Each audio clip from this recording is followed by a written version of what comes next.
In three, two, one. What's up, everybody? Welcome to the fourth episode of the POPAHOLICS podcast. Today's date is October 9th, 2019.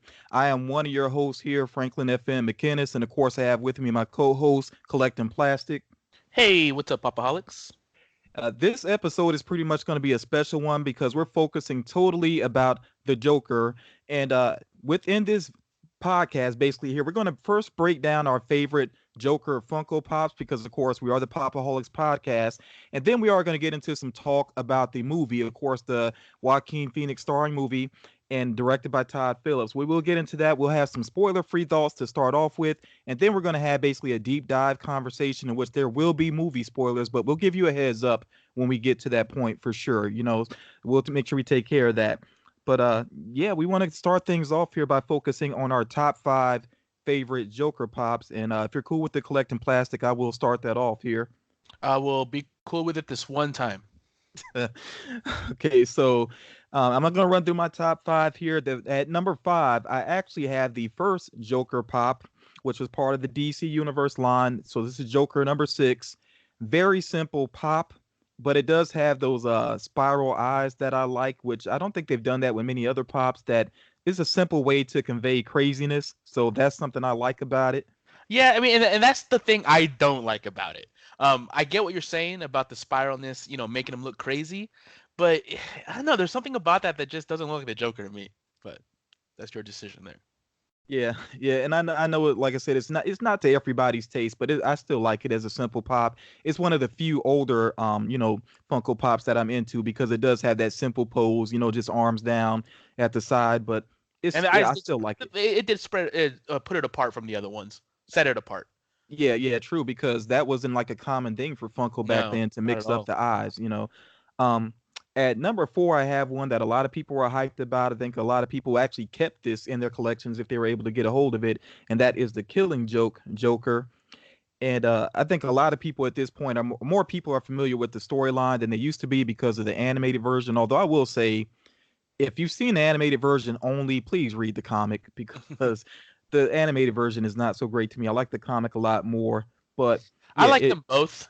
I know what to try to do with that because if they would have just done the comic, the movie would have been 20 minutes long.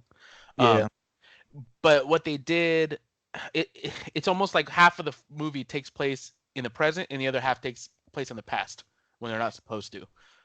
yeah. And they added in that whole like sort of Batgirl Yeah, prologue that was just really awkward, and they had that really corny thug. I think his name was like Paris France or something. yeah. It's I was like, like, come come on, on. dude. It's like, who's his henchman? Pizza Pasta?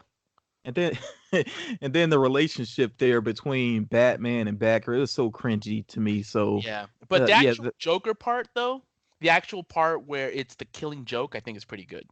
yeah, yeah, and that ending too has been debated for a long time. I think the movie makes the ending a little bit clearer. I won't spoil that for anybody if they haven't checked it out. But like I said, the comic, you really want to check out the comic, and that's why I like the Classic. pop. The pop is just a nice reminder of that classic comic. Yeah. At number 3, I have the bank robber Joker from The Dark Knight, of course, which is one I still would like to have in my collection someday. One of my favorites in mine, man. Yeah, and I've told you before, like I get jealous whenever I see anybody that has that one. That's definitely one I want to track down eventually. And I know they have the 2-pack where it's that Joker and then also the Joker without the mask from The Dark Knight. Yeah. I feel like there might be, if I'm not mistaken, isn't there like a very rare like glow in the dark variant too or something? I think the 2-pack has a glow in the dark. Or I think the 2-pack is the glow in the dark. Yeah, yeah, that's crazy to me. I would love to have that, but I'm pretty sure that's very tough You know to how much I track paid down. for that pop? How much? I paid $20 shipped off of eBay for that pop. Wow. I know. That definitely can't happen now. And it That was that, like mint condition too. I was like, phew. Because at the that time is I was just starting collecting, and that's one of the first ones I got. And I was like, dude, how is this gonna work through the mail? But I took the chance with that one, man. It came in perfect condition. It's kind of what like took this like the fear of ordering from eBay away from me. I was like, okay, all right. Looks like these eBay guys are collectors too. Uh, some of them. Yeah, well, Yeah, yeah, some of you them. know what I mean. Yeah, yeah, Well, and they're and collectors, and the other half care about their money and their return business. yeah, exactly. And some people may not know what you let me know about that mask for the bank robber Joker from The Dark Knight. Like, let them know real quick about that mask. Yeah, so the bank robber, the mask that the Joker wears at the beginning when in the school bus, then they're robbing the bank, is what the Joker in the very first 1966, that Goofy series with Adam West, where what was his name? Cesar Romero Yeah, played the Joker. When you first see him, he's wearing that mask, or one very, very similar to it. I think the only difference is in that one, it doesn't have red dots on the cheeks, but it does have the blue, like goatee, 5 o'clock shadow, and eyebrows. And I thought it was a nice throwback to that. yeah, yeah. That's pretty cool, and it's something I didn't know until you let me know that. And then since then, I've seen it in like other videos that really break down the Dark Knight movie. But that's a nice piece of trivia there for sure. At number two, and this kind of surprises me that I put it this high, but yeah, number two, I have to go with the it's Death of the Family. I think I got that right, right? Death of the Yeah, Family I Joker. believe it's Death of the Family Okay, is a 2012 story, and Death in the Family I think is from the 80s. okay. I might So be yeah, wrong, but I think yeah, I that's think correct. that's right. But yeah, that one is just it's such a creepy Joker and such a different look for him too, especially with that like almost like janitor jumpsuit on or whatever. I think it's He a has the mechanic. hammer. Yeah, yeah, mechanic, and he has the hammer in hand, which is pretty gruesome itself. But then, of course, this is from the storyline where he cut his face off and then basically like stapled it back on or whatever, and you can still kind of see the muscles along the brow from Yeah, beneath his it's face. It's like he turned gnarly. his face into a mask, basically. Yeah. Yeah, it's just really horrific, and it works as well as like a horror pop for your collection too. So that's what I like about it. Before I get into my number one, I do want to give an honorable mention to the only version we have right now of the Jack Nicholson Joker, and that's part of the Batman '89 movie moment where Batman had just punched out the Joker after he put on the glasses, and he's like, "You wouldn't hit a guy with glasses, would you?" So for right now, that's the only Jack Nicholson Joker that we have as a pop. I'm pretty sure they'll do a standalone eventually. I hope Well, they would. you know, officially, isn't that color variant of the original Joker pop? There was a color variant that went to Walgreens, and I think that was supposed to be like the Jack Nicholson Joker, but not oh, the really oh officially. But I think it's painted. the black suit Joker. Yeah, I think it's supposed to be the Jack Nicholson one, right?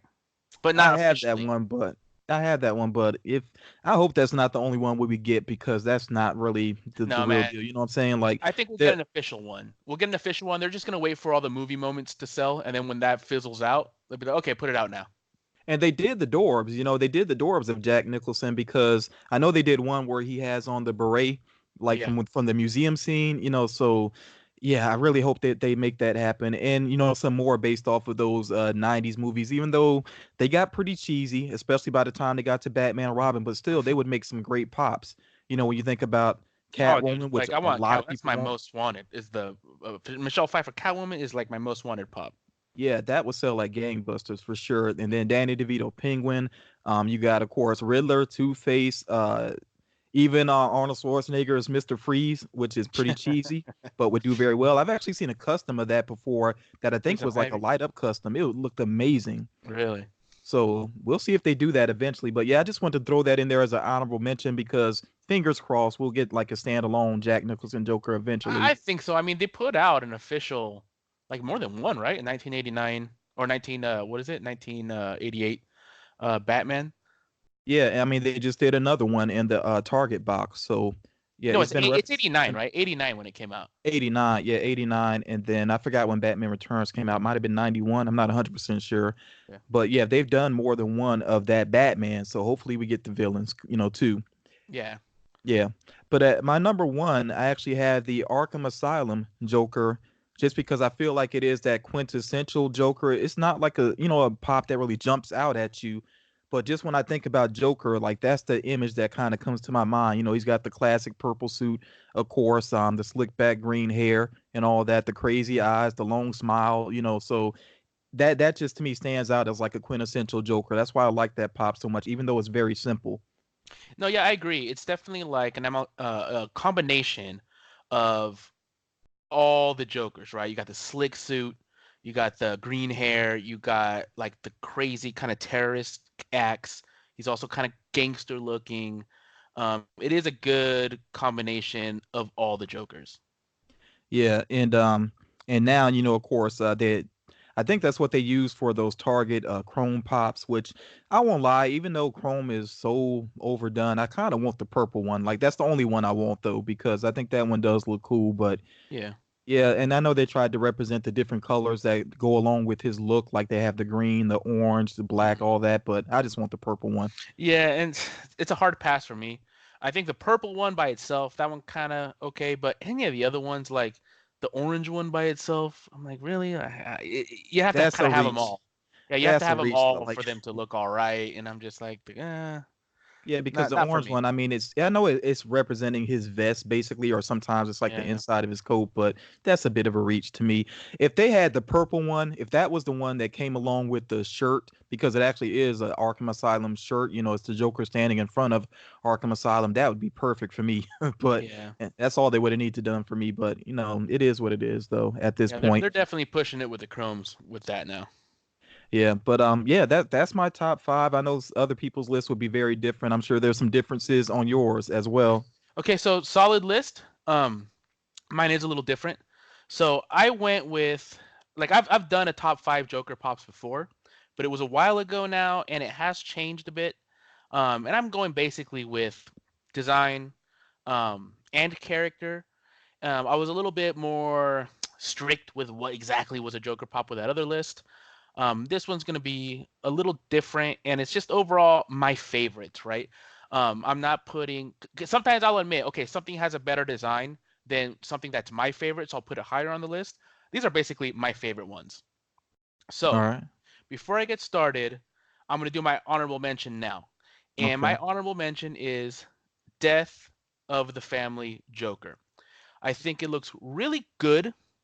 Why I'm not putting it in my top 10 is because to me, this is kind of towing the line on the Joker. I know the story's great and everything. What he does is classic Joker, right? It's just these big elaborate plans, really twisted, trying to get people to do um, things that they wouldn't normally do.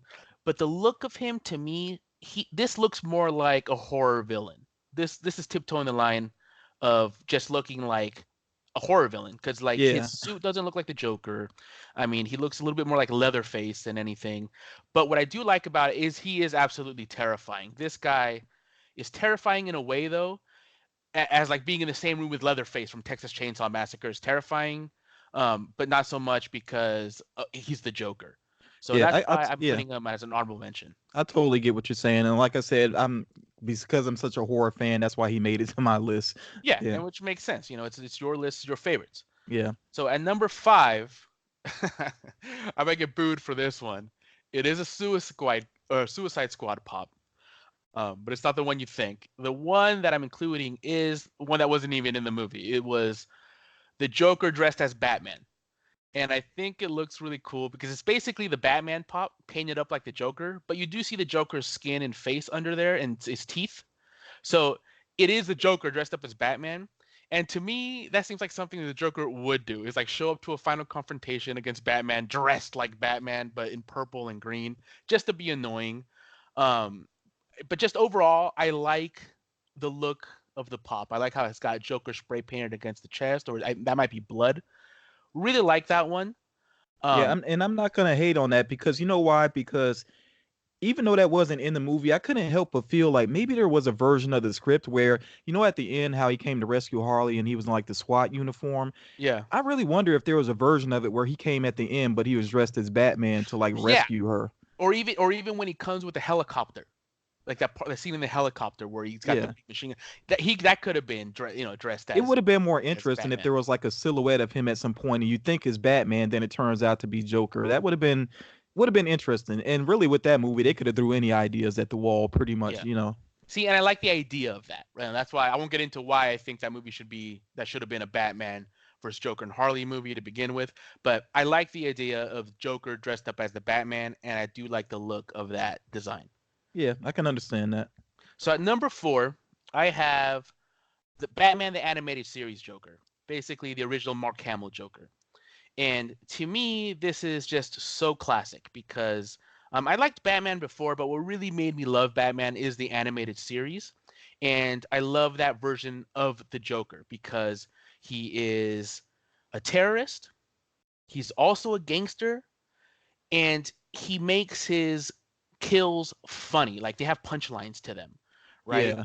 And he's very dark in it too. Like for a kids movie, it's very dark. Like he beats on Harley, he tries to kill people. He's just to me it's a perfect Joker. Yeah, it's way darker than some people realize. You know, if you look back at it, it's much darker than some people realize. Yeah, and this pop looks really good. I love the black and white shoes. I like just like the 50s look to them and the suit. I like that he's holding a Joker card. I like the grin and I like the hair sculpt and the colors. It's just to me it's pretty perfect representation of this Joker, the gangster slash kind of terrorist Joker. I think we both would love to have that Mark Hamill as the Joker too. That'd be That pretty would be cool. kind of cool. That would be Yeah. kind of maybe if they did a Batman story where they're both older, right? Like Batman coming out of retirement and that Joker escaping. Oh, well, you know what? That's happening on the C with the CW, one of their crossovers. Mark But I Hamill is hate actually going to CW, man. play. Yeah. I hate the CW shows though. I can't stand them. I'm with you there, but I mean that's something cool that they are doing. Mark Hamill is going to actually play an older Joker, and Kevin Conroy is going to play an older Batman. Really? Well, Yeah, that I would watch. That I would watch. yeah, Although I'd prefer them just to do an animated movie. But at number three, I believe we have the same one, and that is the bank robber Joker. And I think this was a perfect introduction to the Joker in that movie. I just loved it. I loved the whole bank robbing scene. It looked like it was directed by Michael Mann. It was magnificent. Like you said earlier, I love the callback to the original 1966 Romero Joker with the mask paint on it. Really, really liked this one. I didn't include this one in my original list because I was like, it's a bank robber wearing a mask. Is that really the Joker? I mean, it is him, but it's not a Joker pop, right? yeah. Um, but I love this pop, and I think it turned out great. And it's still kind of in the old style, but he does have his hand extended out, holding the gun, and a little bit more detail on the face. So it is one of those ones that started to kind of break the mold of the pops with the mouth and the hand slightly out. Really a nice looking pop to me. Yeah, and you mentioned Michael Mann. Christopher Nolan didn't hide it. He basically said he did rip off Heat for that opening, I mean, and even the music, but yeah, and even one of the actors. You notice one of the actors from Heat is in the bank. which one? The one that actually grabbed the shotgun to try to defend the bank. He's like, "Do you He know who was in you're?" Heat. Yeah, he was in Heat. Yeah, he was the guy that tried to set up Robert De Niro, the guy that actually sent him for that pickup and then tried to have him killed. Oh, that's right. He had that Yep. small little role. Yeah, I like that Yeah, that's actor too. that's that's why he was cast. He was specifically cast He was because the he one was that in got Heat. Henry Rollins, right? He had Henry Rollins as his like henchman. Yeah, yeah, exactly. Yeah. Yeah, yeah, Okay. Yeah, that's right. That's right. Yeah. Well, like to me, I wouldn't call that a ripoff. I'd call it like, look, dude, you can't get better at like a bank robbery than you do in Heat. So it yeah. kind of sets the marker. Like this is how you do a bank He robbery. he he pulled a Tarantino basically. Exactly. Like it's Heavy like when you do it inspiration. right. Yeah, Yeah. When you do it right, it's not ripping off. I think. yeah. But at number two, I have another one that maybe people might disagree with me, but it's the Joker with Kisses, the Hot Topic exclusive. Don't really know anything about this pop, never read any of the comic books, but I do love the idea of putting some of the Batman characters in different eras. And I think this one looks great, and it's all about the details. I think Now I gotta ask you because it does have a chase. Do you prefer the common or the chase? I have both of them, and I prefer the common because of the I'm color. with you there. Yeah, I'm with you there. I The really do chase is prefer great. the common. The chase Yeah, is great. The black and white with just the kisses in red, I like it. But I like the common more because the details show up more. yeah. Like I don't know if that's a little ascot, whatever that is. I think it looks good. The flower, the buttons, the patch, even the tiny little Joker on the hat, and the kisses on the face. It just looks really good to me. I like the hair sculpt, and I do like this idea of these characters in different eras. That's why that Ninja Batman was such a disappointment to me because it had such a cool premise, and I was like, ooh, like maybe it's just they're just gonna do Batman in feudal Japan. and that'll be cool. But with the time travel and the nonsense, that was probably the most disappointing movie I've ever seen. Yeah. I like this I Joker. At first I really wanted Pops based off of Ninja Batman, and when I saw the movie, I was like, I don't even care anymore. I don't Yeah, want a reminder of that movie because it's so terrible. And if you all have never seen Ninja Batman, don't bother, honestly, because it's I probably would going say to. bother. I would say bother. Watch it. Watch it. It's almost like it's fascinating in how bad it is, in my opinion. Yeah, I guess so. It's yeah. I'll say this, as a matter of fact, Watch it if when any you're of high or you, drunk. in fact, if any listeners ever check out Ninja Batman and you want to go off about it in the comments, please feel free because I definitely would like to hear some thoughts about Yeah, that. it's horrible. Yeah, It's animated well, though. I'll give it that. But yeah. oh man, what they do is just it's unbelievable. Like my mouth was like gaped It's open. I it's was like, like for real? it's like it got worse and worse and worse along the way. It's amazing. Yeah, I don't know what they were trying to do. But okay, number one, I have the Killing Joke Joker. To me, this is the best Joker pop from the best Joker story ever. This is basically the psychotic, vengeful Joker, right? With the brim hat, like the classic look of the Joker. But he's wearing, of course, like a little tourist kind of outfit, which I think is kind of cool. But I really, this is my favorite Joker because I do like the story, and the story isn't this big, super crazy plot. It's just the Joker, just doing something awful, like the Joker does, like the psychotic shithead that he is. What he does is just he wants to break a human being down and prove that everybody is as crazy as him. It only takes one day for somebody to go nuts, and not everybody's this altruistic hero. Everybody can be as evil as him if they've had his experiences. And that's what I like about this Joker. And I think the pop is executed really well. All the details, I mean, down to his little cocktail that he's holding looks like a real drink. And yeah, I think it's just executed perfectly. And something that just crossed my mind too that's very cool about this pop and this version of the Joker is that okay, with bank robber Joker, he's holding a gun. Death of the Family Joker, he's holding that hammer, those weapons. But Hmm. you really think about it, a camera is a weapon as well. Yep.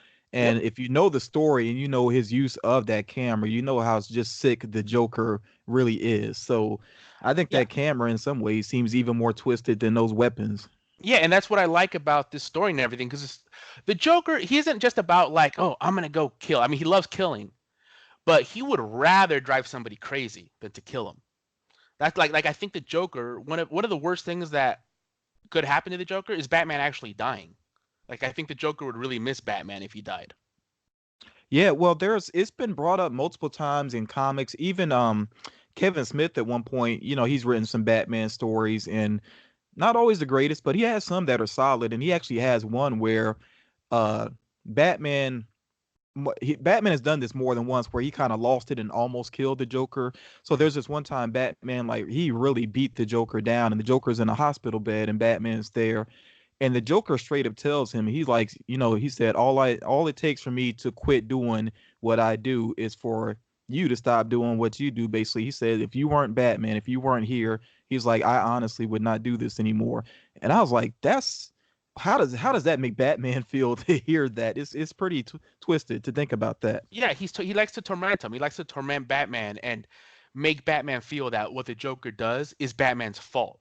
And like the Joker would I in my opinion would rather prefer Batman to kill him than for the Joker to kill Batman. I think it's a bigger joke to him to have Batman actually kill him Well, yeah, than and to and win. Nolan played off of that so well with The Dark Knight Yeah. because you know, the Joker, he had that line in the interrogation room where he's like, "You complete me," Yeah.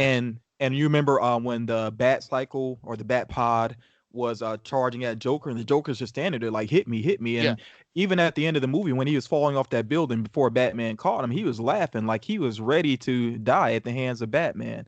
So Yeah. it's a very twisted relationship that the characters have there. Yeah, definitely agree there. So that's my top 5. All right, cool. And I want to go ahead and kind of, address the elephant in the room because I've been seeing this so much in my comments. Why are there not pops based off of the Joker movie. And at first, I kept telling people over and over that, they're treating this as a serious drama. I said, I don't think there would be pops based off of the movie, at least not in the run up to the Oscars, because Yeah. they don't want this to be looked at as a comic book movie. They want it to be looked at as a serious drama. And then after seeing the movie, I've kind of started telling people, or just asking people, have you seen the movie? Because I feel like if you watch the movie, you'll understand why the focus is not on figures. I think it makes a big difference once you actually see it. Yeah, and it could be a number of things. Has there ever been a Funko Pop of a Joaquin Phoenix character? Not that I could think of, and that is Was you're there? bringing up another good point Did they because make Commodus from Gladiator, or they just? just he's on the way out. He's on the way out now. So they are making a Commodus. Yeah, he is on the way. Okay, I just because he yeah could be one of those actors. Like I could see Joaquin Phoenix being one of those guys that doesn't like his likeness put into toys or figures. yeah. But if they're making Commodus, that might not But be it, the. it still could be on a character by character basis. If he feels like this is not appropriate for Yeah, this it could be movie in his because of contract. the content, then I completely understand that. I'm just gonna say that to anybody that's asking why there aren't figures based on the movie. At least watch the movie first, and maybe you'll get a better understanding of why exactly that is. It makes sense to me personally, and I do think maybe after the whole Oscar season and all of that, who knows? Maybe the studio would be more open to that. We'll just have to wait and see what I happens mean, there. they might eventually. I mean, they make them for every other DC movie, and like, dude, they've made Taxi Driver Funko Pop. They've made Clockwork Orange Funko Pop. Um, But they the have made crazy, psychotic the Funko Pops. difference is though is that, like, let's say that Funko was around in the 70s and the 80s. Imagine if Clockwork Orange just came out.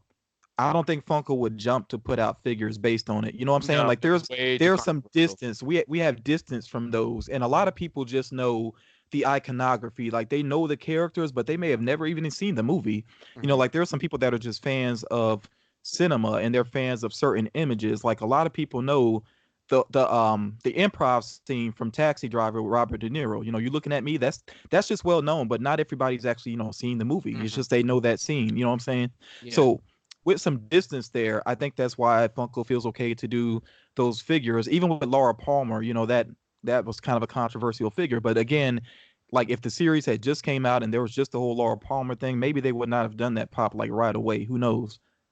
Yeah, and yeah, but I honestly, dude, I think the main reason is is that they want to be taken seriously, and Yeah, I think, and with rightly so, because Joaquin Phoenix's performance is, I think, good enough for at least a nomination. So having Funko Pops out there, all cutesy and stuff, right now probably wouldn't help with that. But yeah, we may see him along the line, and I wouldn't be. I, I would gamble on that they are gonna make them because the movie is doing really well, um, financially. So why not? yeah, and honestly, I mean, just putting out Joker stuff around this time, they're still making money. Like, Funko just did the Chrome Joker pops, and that timing I don't think is coincidental at all.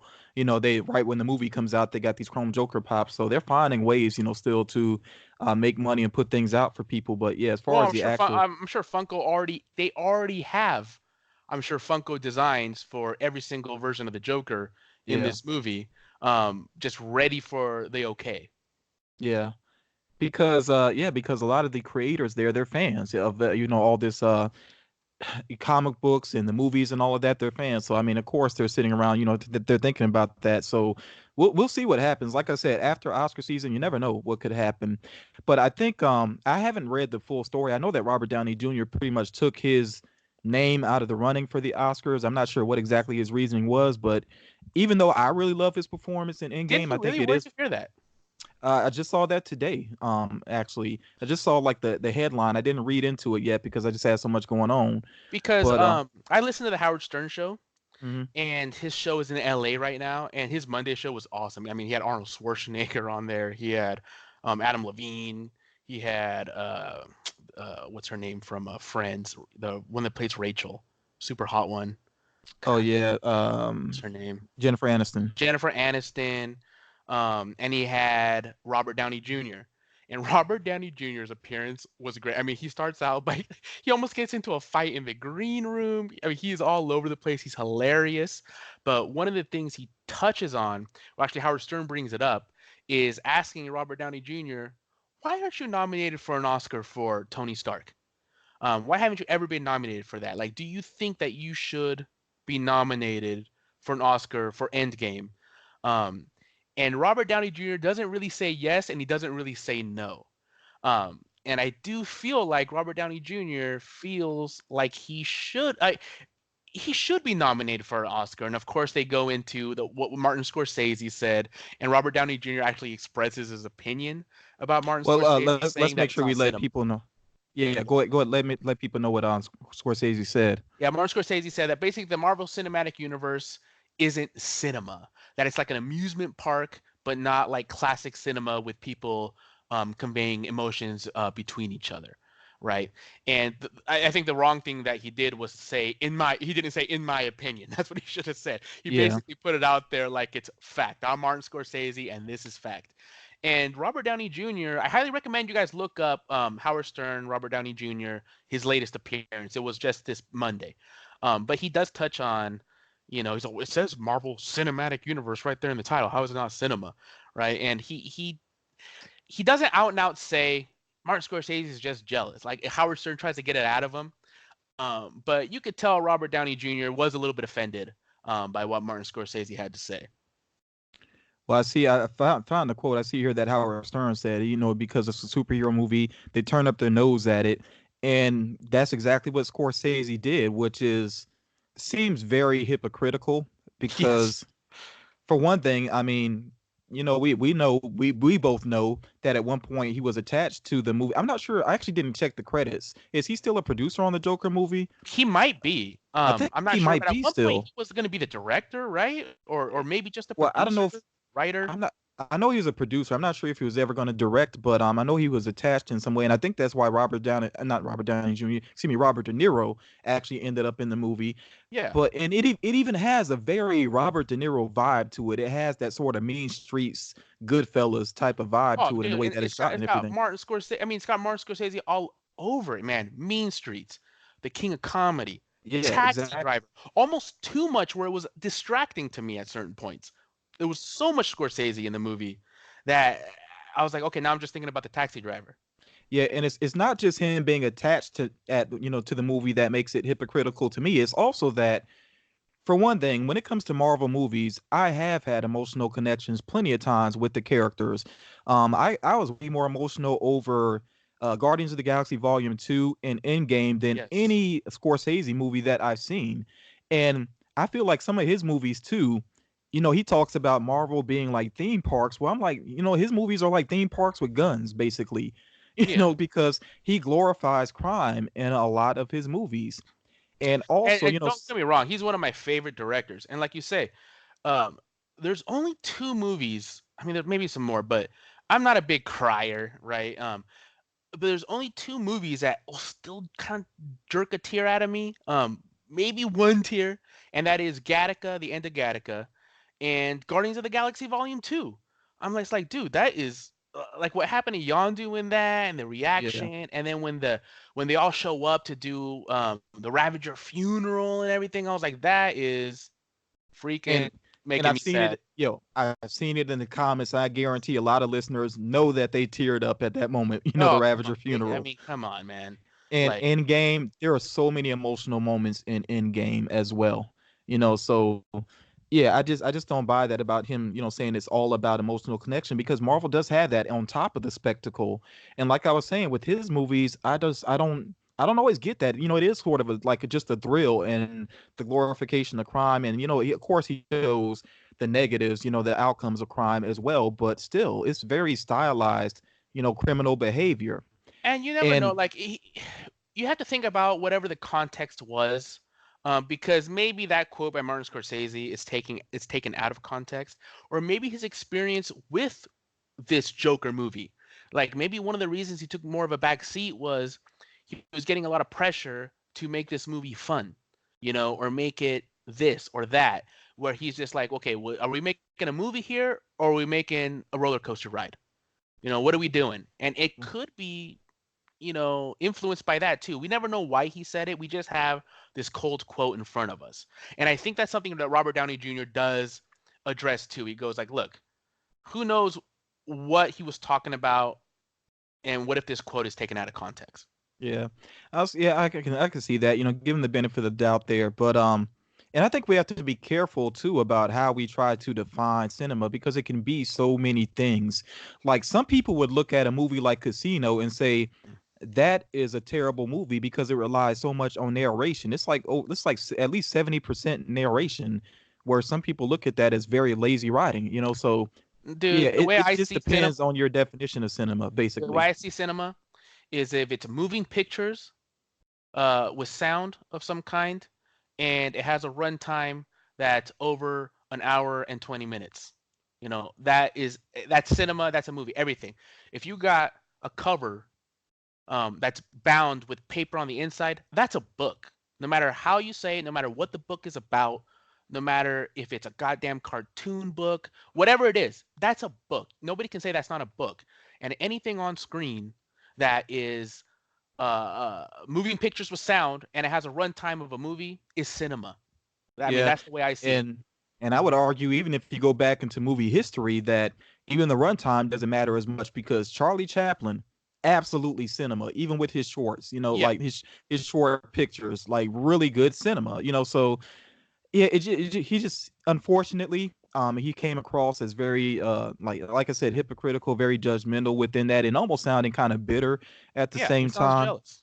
Yeah, and unfortunately, this has been kind of a thing with the Oscars. Like there was one Oscars where they took a lot of shots really at comic book movies, and I'm like, why are y'all doing this when there are so many actors that actually are part of this, part of this world, especially part of the MCU. For example, Michael Keaton, for a long time he was like known as Batman, and then he kind of moved away from that. He ended up doing the movie Birdman, which kind of took shots at, the whole comic book movement and all of that. But then he turns right around and he's in the MCU as the Vulture. Well, that So and Birdman won Best Picture, and I forget if he won Best Actor for that or not, but it won Best Director too, I he believe. he didn't win, and I But he hated was that not. he But he was didn't win. nominated, right? Yeah, Birdman would never have worked as a movie if Michael Keaton wasn't Batman before.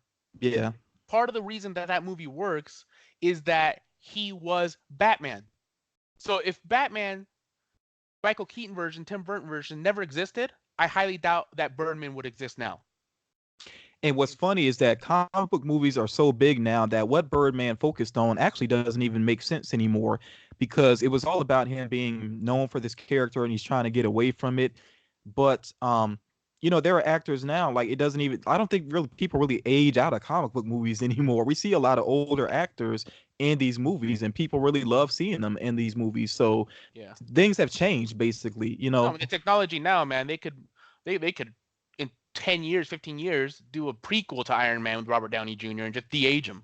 Yeah, and even without that, you have people like Robert Redford, being in Yeah. Captain America Winter Soldier, so yeah, the Oscars they need to get over it. And I think if they snub Joaquin Phoenix, I think a lot of people would be upset. A lot of And people would be unfortunately, upset all about this that. controversy, I don't want to get into it too much because I think it's kind of silly.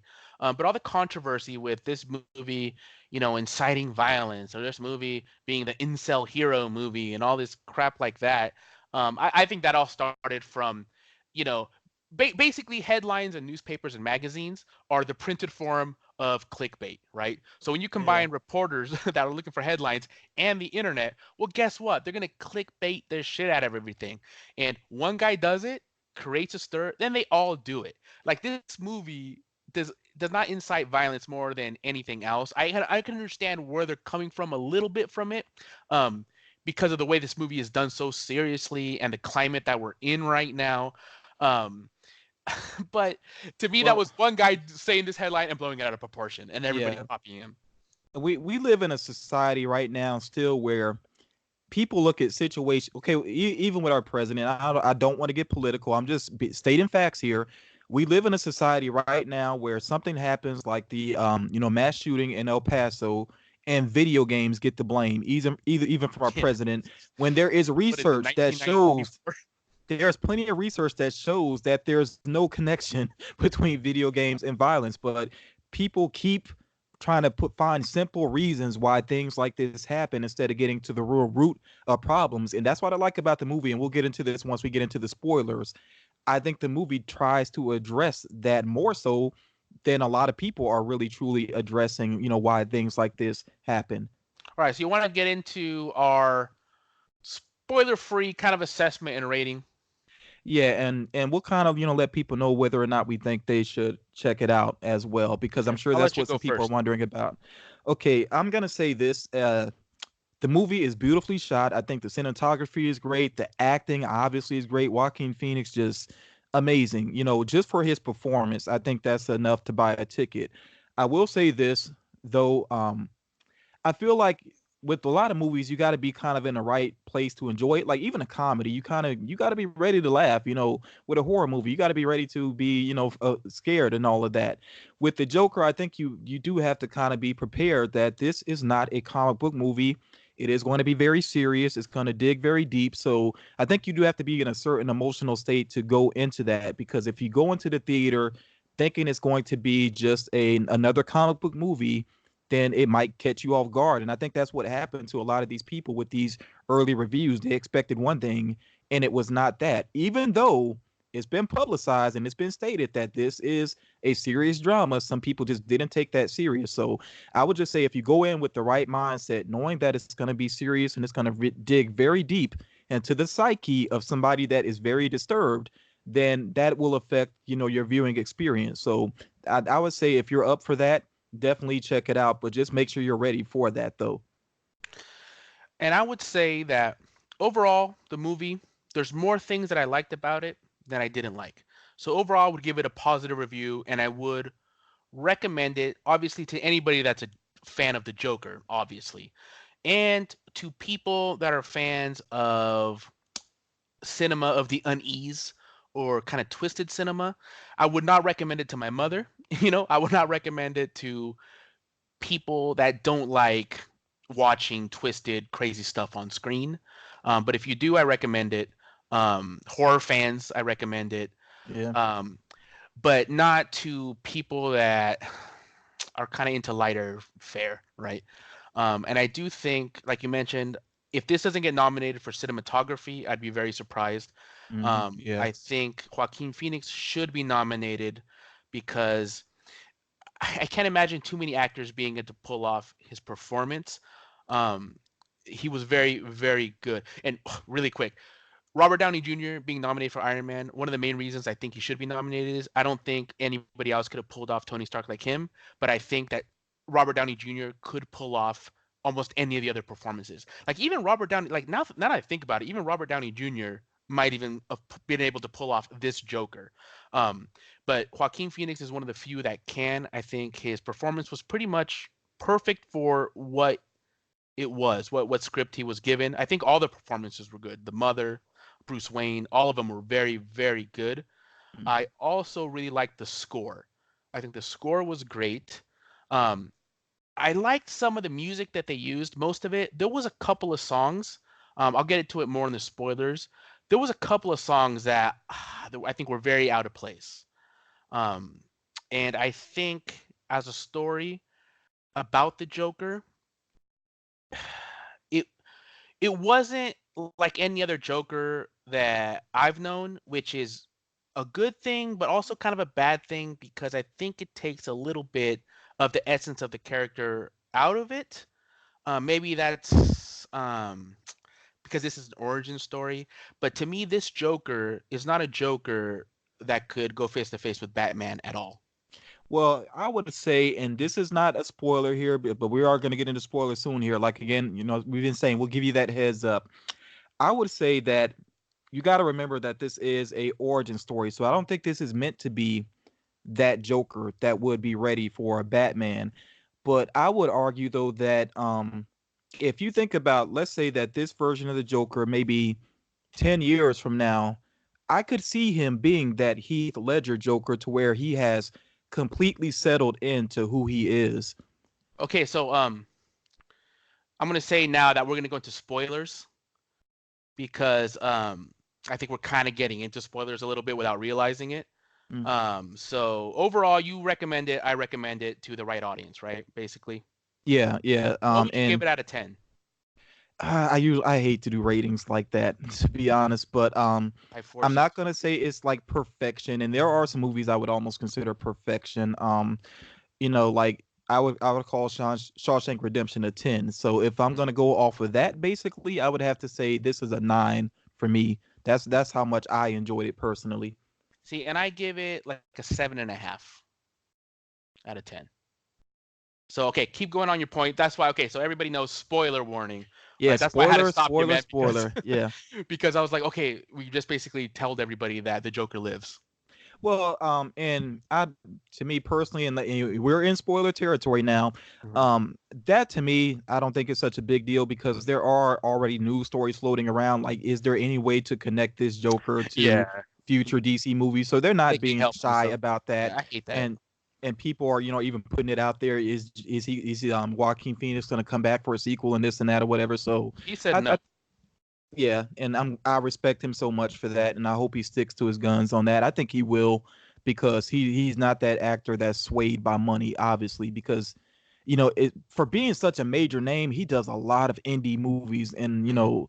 smaller movies, like The Master. He did that movie, with Philip Yeah. Seymour Hoffman, and so he's not about money. So I respect him so And what was much that one he did for last year that. that you were never really there? I think that's what it's called, something like that. That one was actually a couple years back, wasn't it? Was Maybe. that the one Yeah. where it was almost like real life trolling where he acted like he was a rapper or whatever? No, no, no, Or no. is This this is a this is different one? one where he's got a big beard and he's a veteran and he runs around with a hammer, going after like child, Oh, you know, molesters okay, and stuff. Yeah, it's kind of crazy. okay. Well, It's he has a you know what? movie. It's He crazy. He does lives with have his a mom in that one too. Actually, it's actually kind of uh, similar to the Joker in many ways. yeah, he has sort of a mockumentary type movie though with a similar title, that where he was like pretending that he was quitting acting and starting a rap Yeah, career, and that he was. was going around doing these very bizarre interviews. It was this whole meta thing he had going on or He had whatever. fooled there for a minute. Yeah, people really thought he had lost his mind. I forget. Like, I forget. Yeah, I forget if it was Letterman or what show he went on, and it was maybe one of the most bizarre appearances ever. yeah, and I still don't quite get that whole thing what he was going for there, but it was interesting. Yeah, they Got to tried. give him that. Yeah. But yeah, getting really focused into the Joker movie. I love this performance so much because from the beginning of the movie, they let you know that this is not some guy that I mean, we talked about like the Killing Joke. He had a bad day and things went down from there, but Mhm. this really digs deep into his mental state. I thought it was such a brilliant move to connect his laughing to an actual Yes, I mental loved that. illness. Yeah, it's an Yeah, actual mental illness that he has. yeah, and when he shared that card with the woman on the bus and he said that he can't help his laugh and it's just a condition, I was like, wow, I've That never was thought great. about that before. That was just brilliant. And Joaquin And Phoenix actually studied people with that because that's actually a real thing. There yeah, is a mental illness where that's how people react. Like they laugh. Like you know how some people with anxiety they might cough in certain situations. yeah. He laughs, and what he did was study people with this actual illness, and that's why he gets it down so well. Yeah, and I think there's different levels to it too, of course, because now that I think back on it, when I was in the army, sometimes when people first meet drill sergeants, it's very intense. They're yelling in your face, they're making you exercise, they're doing all these things. And there are some people just like Gomer Pyle in Full Metal Jacket, to where he couldn't get the smile off his face. Yeah. That's some people's natural reaction. It's like Mhm. a almost like a defensive thing or something, Yeah, or it's a they defense just mechanism. yeah, so but he just has it, Joaquin Phoenix, as the Joker, he has it very severely.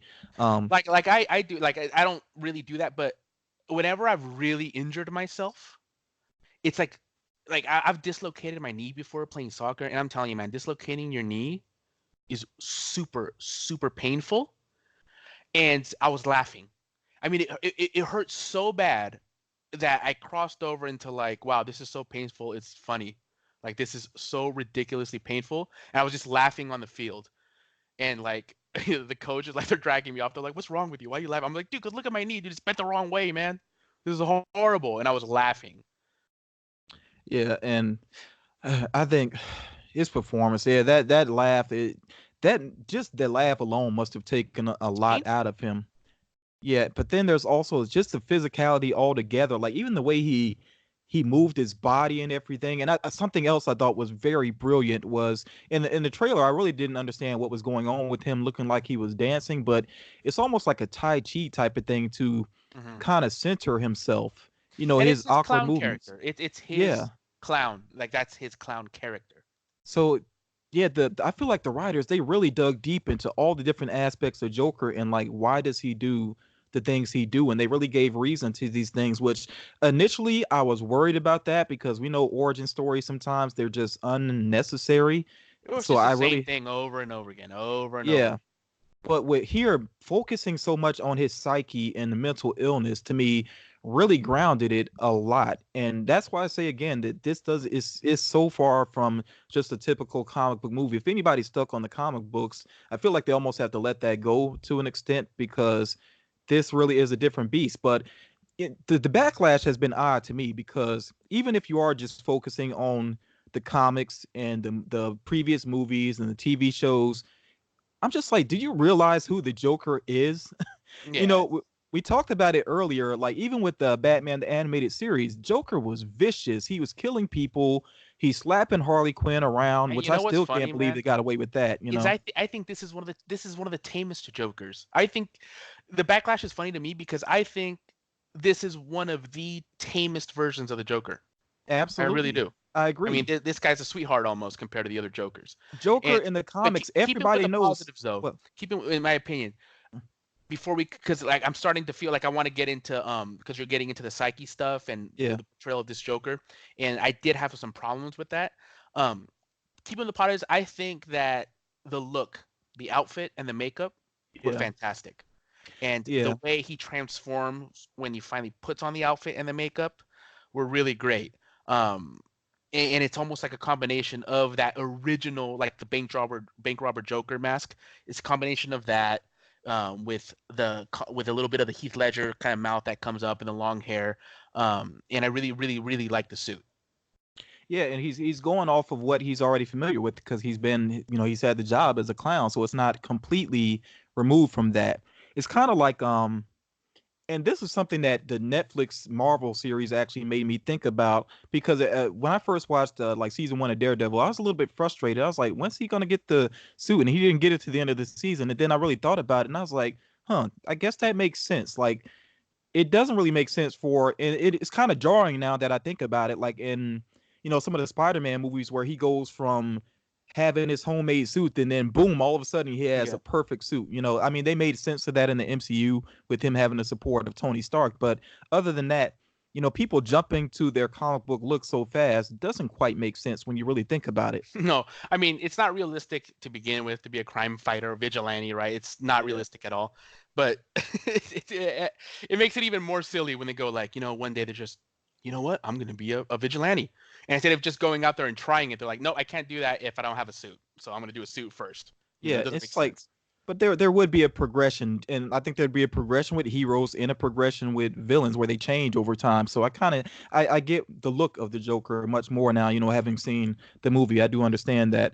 Um, with positives, yeah, I'm right there with you though with the look of the movie and the costuming and everything. I thought the casting was he had a solid supporting cast as well. Um, Zazie Beats was kind of underused, but if you've seen the full movie, you understand why.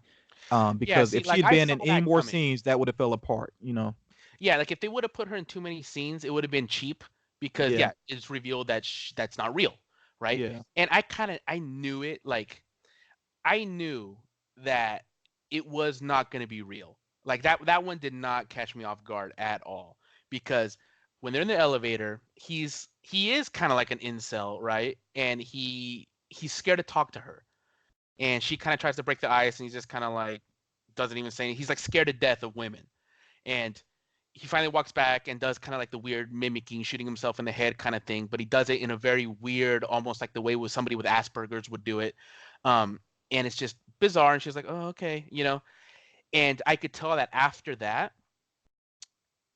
there's no way on earth that a woman like Zazie Beetz would just jump into bed with this guy. It's Yeah. like it's so clearly a fantasy, and I'm glad that they did Especially, someone like Sassy Beats, who is yeah. so beautiful, Mm. because it makes it Mm. clearly a fantasy to me. But especially when she's like, "You were following me today, right?" Yeah, and then it's Yeah, like, "You want to oh, hang that's out?" And cute. it's like, "No, no." Yeah, That's yeah, that at that moment, I was like, "No, something's not right here." yeah, I was like, yeah, yeah, "Something's not right." yeah. That was like I think even that is partly in his head, except for maybe like when she comes in and she goes, "Were you following me today?" Because even that, it's just like, what woman in the right mind would go like? It's like, no, if he is following me, what if he snatches me into his apartment right now?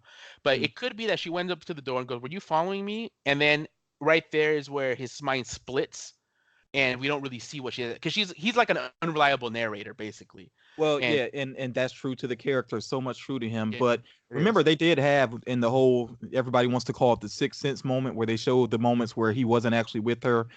They actually did show him at the door by himself, so that was Oh, completely in okay, his that was mind. in there. Yeah, that was. Yeah, because yeah, it's like some girls go like, "Ooh, you were stalking me. That's so hot." You know, it's like, come on. Yeah, yeah, it was completely in his mind, and it makes sense because again, Joker is just that unreliable narrator, so that worked for me. Yeah, so, Um, yeah, so that one it didn't fool me at all. Because at first, because that's one thing, they give away too much in the trailer. Like, there's too much in the trailer, man. They needed to just not do that. But yeah, I do like the way she was used in it sparingly. That's another thing that's very much like the taxi driver and his relationship with Sybil Shepherd in that movie. Um, but yeah, I think her casting was perfect after seeing the movie and seeing that she is just a fantasy. yeah, I don't know how I feel about the trailer. If it showed too much, I think the one thing I probably would have taken out of the trailer is him meeting, like, Bruce Wayne. That probably shouldn't have been I in would have there. taken out of the trailer him meeting Bruce Wayne, him asking to be introduced as the Joker. They should have taken that out. Like, they should have saved that for the movie. It would have had way more impact. Well, I guess they figured that wasn't a big deal since the movie is called Joker, But hey, Yeah, I understand what you're saying, that it does take away from the impact of it because it's coming. When that scene starts, it's coming. and it's cool. It's cool the way they did it. Yeah. And but it's not as cool in the movie because I've already seen it, 15 times in a trailer. But yeah, Robert Down, not now I mixing up my Roberts. De Robert De Niro, Niro. Bobby De Ding. Niro was great, great in Yeah, the he movie. was. I thought he was good enough maybe to be like, nominated supporting actor, but I don't know. Because I haven't seen everything, all the big dramatic movies for the year. So I mean he easily could be bumped, if he even is Yeah, that considered wouldn't right now. surprise me. But I liked him though. Like he really felt, and like he felt like a late night host that's been doing it for a long time. And Like it's he a just great fell right callback into to that. the king of comedy. I mean, and and it's then his final awesome. scene, like he was tuned in, like he was really good in that final scene. Yeah, And everybody, you can tell everybody really brought it. I mean, from even the little person actor yeah, was great. absolutely. Everybody. Oh my god, that's like the greatest darkly comedic scene I've seen in like a long time. Yeah. So, That was so okay. good. So this is like what I didn't like about the movie, okay? And I'm getting to that. So this Joker to me, this obviously I don't think this movie was ever made to have a sequel, because this Joker to me is not scary. He's not like the Joker is somebody, if you're in the same room as the Joker, he is so unhinged. It's like being in the same room as like with a smart tiger, right? Like that'll toy with you. Like you're a mouse and they're a cat, right? And this Joker, there's nothing about this Joker that lets me know that he's gonna someday figure out how to make laughing gas, or he's gonna make these insanely elaborate plans to make Batman confused about who he even is. Like if even what he's doing is a right thing. This is not a clever, cunning, criminally minded Joker. This is a this is a guy that's just beaten down by society, and he has like if you didn't do this guy wrong, he wouldn't hurt you. So that scene was great. Like he stabbed that big guy in the neck. He saw him as a catalyst to some of the bad things that happened, because of course he blames his mistakes with the gun on him because that big guy gave him the gun. So I can see why he killed him. The real Joker, though, I think would have killed the little person. I think the Joker that is the classic comic book, or even just the essence of the character, would have made it a joke into letting the little guy think he's gonna get away, but then he latches the lock on top, knowing that he can't reach it, and he kills him anyway. Like in this one, I knew he wasn't gonna kill him because he's like a guy that's only after his targets that did him wrong, and not somebody that should be fearful because they're unhinged. Like, have you ever been in the same room with a truly insane person?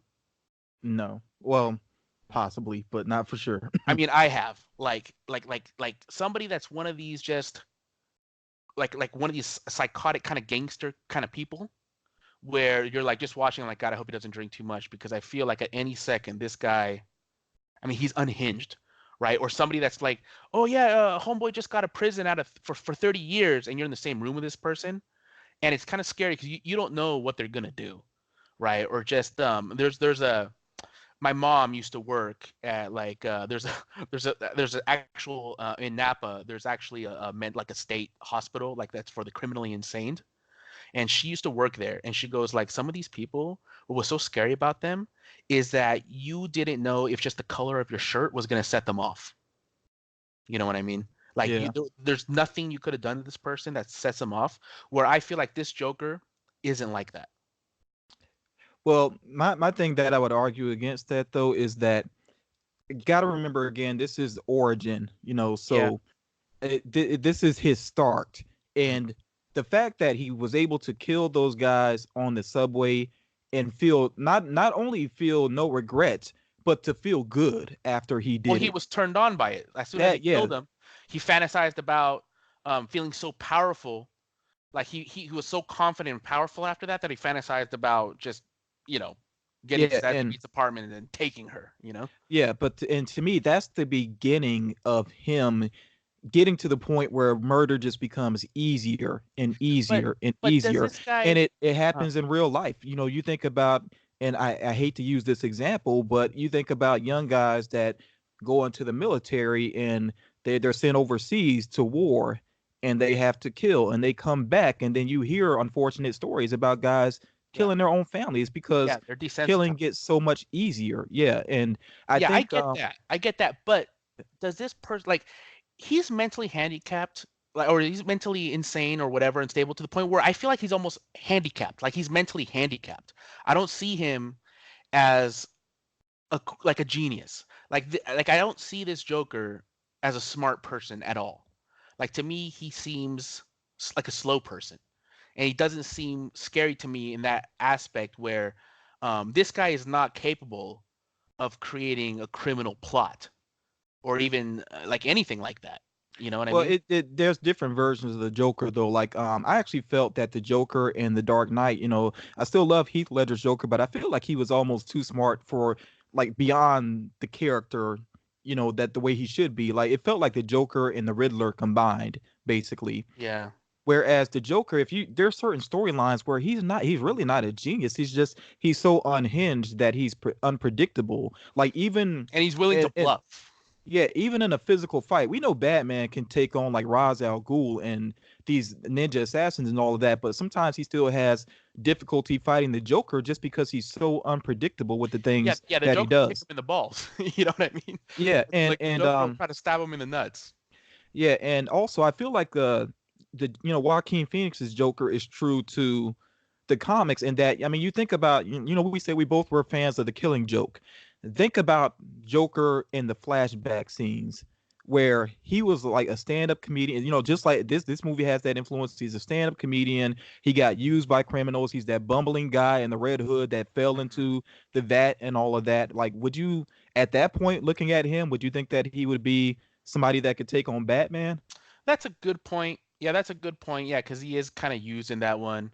Yeah, this one has a lot of the same beats as that story.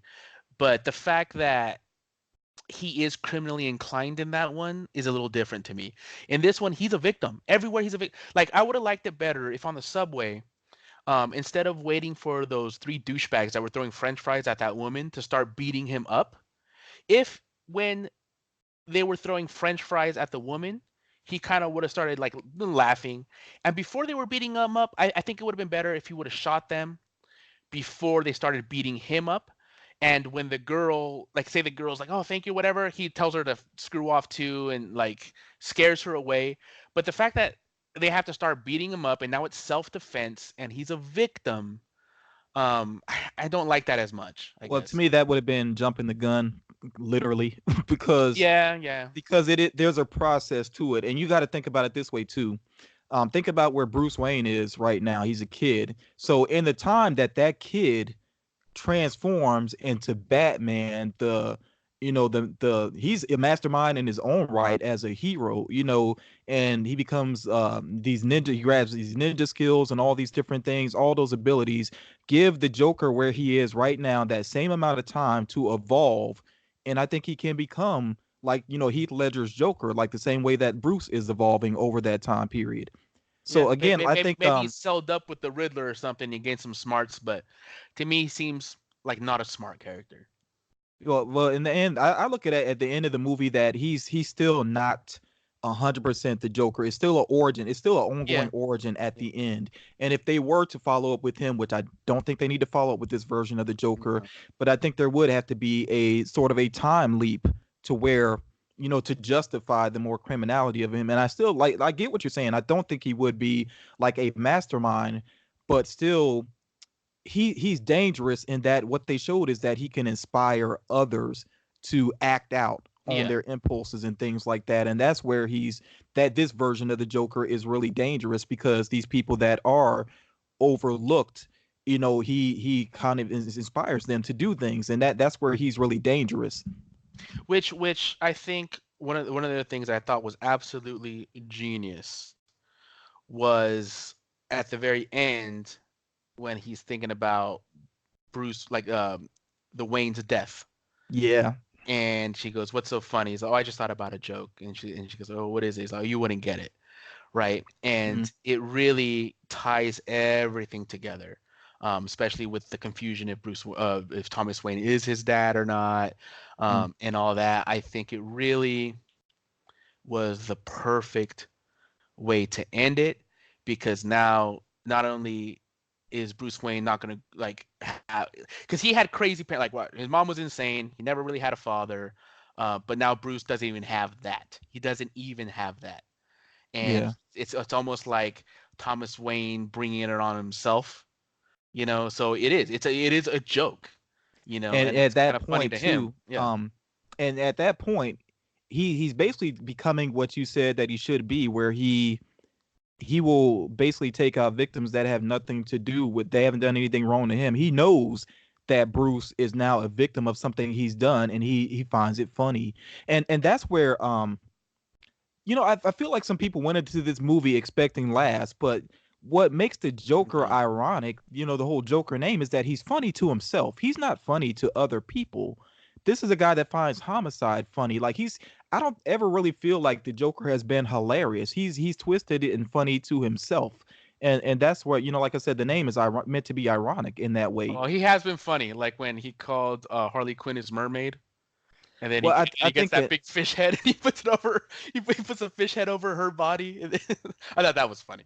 Yeah, I think in that way, and there are times where he's, especially in animation, where he's meant to get some laughs, but for the most part, with the character, especially in the comic books and everything, it's like he's funny to himself, and what he finds funny, we definitely would not find funny. Like No. even with him, killing people and forcing the smiles on their face with the gas and all of that, Yeah. and I loved. In fact, going back to the animation, I think one of the best Joker moments ever, and Harley Quinn was involved as well, is when he had an audience captive and he was leaking out this laughing gas that was slowly killing them. And he had Harley Quinn basically just reading names out of a phone book because he's like, at this point, they'll laugh at anything, Yeah, they're just you laughing. know. Yeah. And it's so twisted. Like he's killing a room full of people. That's funny to him. That Yeah. honestly should not be funny to us. But I think why some people are having such a strong reaction to this movie is that he has a viewpoint that you can understand, and that's unnerving to people. Yeah, yeah, and that's where the backlash comes from. It's almost like they're trying to sympathize. That's why people are mad because it looks like, oh, you're sympathizing with mass murderers, right? It's basically the backlash. Um, And it gets yeah, tricky because, like I said, what he's saying makes sense. Like if you paid attention to that line in his journal, he said the worst thing about having a mental illness is people want you to act like you don't. Yeah. That is a very true statement. As somebody that has dealt with anxiety and depression and still deals with it, it's an ongoing battle. When I saw that in his notebook, I almost wanted to stand up and clap because I'm like, ain't that the truth? It's absolutely true. Yeah, no, and And they have that added burden of like if you're somebody that has lost the use of your legs and you're in a wheelchair, nobody expects you to walk. You know what yeah, I mean? But for exactly. mental illness, it's like people just don't understand it. And yeah, that is frustrating. It is very sad. And not only Uh, do people not understand it, but they want you to act like you're okay just so they're not uncomfortable. They don't want to be uncomfortable. So they want you to just shut it down and act like it's not an issue so they don't have to deal with it basically. And you remember what he said to Robert De Niro, right before he shot him, and we're in spoiler territory so I can say that openly, of yeah, yeah. course. But he said, he did the knock knock joke, and he's like, "This is what you get when you ignore that quiet person." Basically, I can't remember the exact line, but he's what he's saying is true. And again, I think people are unnerved by that because they know that's an issue that we have in this society, that we don't take mental illness serious enough. There are still people. I just saw this in my comment section not long ago. Had to block somebody. Still people that will, and actually, he was responding to another comment where a collector was talking about how he has used collecting to help him with certain issues in his life. And he gets a response from somebody saying, "You're so pathetic, kill yourself." That's this Yeah. type of society we live in. And when people do things like that, they take it for a joke and they are creating the type of people, that are doing mass shootings. I don't know why in the world people think that this bullying is not going to lead to these issues when it obviously does all the time. I mean, it could be one of the things that leads to it. I'm one of those people that feel like so in this movie, I kind of when Robert De Niro was berating him about like, oh, listen to you, it's just me, me, me. It's just you feel sorry for yourself. He has a point there too. You know what I mean? It's like, look, shitty things happen to everybody, right? And I'm not saying that some people have it as bad as other people, but I feel like the worst things in the world could happen to you doesn't mean or that you can still be a good person. You know Yeah. what I mean? Where in this movie they kind of like almost justifying what he does. And going back to that, what you were touching upon, one of the things I didn't like about the movie is that like the most to me the most quotable line in it is when he goes, and Murray, can you introduce me as Joker? And he just Robert De Niro gives that look like, okay. To me, that is the most memorable line. I feel like the most memorable line should have been the knock knock joke right before he shoots Robert De Niro in the face, because I feel like what would have been perfect right there would have been if his knock knock joke was actually kind of funny, but with a double meaning. And as Robert De Niro starts laughing, like say he makes it a joke where it's something very hurtful to him, to the Joker, but Robert De Niro still kind of laughs at it instead of going like, "Oh shit, this guy just poured his heart out," and he still kind of laughs because the joke is kind of funny, and then that's when he shoots him in the face. I get what you're saying. The line was a bit on the nose, Hmm. but I think that should have been more yeah. clever right there. For me personally, the best spoken line, because I really feel like that line in his journal was the best line for me. But as far as a spoken line, I think actually him thinking about the death of the Waynes and saying Yeah, you wouldn't get it was the best yeah. line I think because that's another one too. Yeah, definitely. at that point he's basically saying I don't have to justify myself anymore. I finally know who I am. I don't have to justify myself anymore. That's what I really took away from that. Yeah, yeah. I And like it was clever. yeah. It made sense. And it was actually like, holy shit, dude, that is kind of a dark joke there. Yeah, and he is in the movie. He's a victim in a lot of ways. I don't understand the connection. To be obvious, though, why people would say he's an Well, incel because because incels, he wanted Zazie Beats. yeah. He didn't have the balls to try to get her But because no, he's not blaming her though. no. Incels blame when they Well, yeah, say that the reason they can't get a woman is because of how women are, yeah. and I don't think he did that as a character. But see, yeah, no, I know. He didn't, right? But the way they treat that, I think was actually kind of a clever commentary on it because she's the one that initiates conversation with him. He's like staring at the ground when they're in the elevator together. Yeah. She's the one that tries to make a conversation with him, and he shuts down. He could have talked to her for a little bit. Of course, he isn't going to put a couple of niceness quarters in her until sex pops out. He could have built up a relationship with her. He could have, being kind of Well, charming, and then to say hi and bye throughout, whatever. It's one of these things that okay, so an incel is the involuntary celibate for anybody that doesn't know, but an incel would take one little moment like that with a woman, and then when they think back about it, not realize all the stuff they did to be unattractive. You know what I mean? yeah.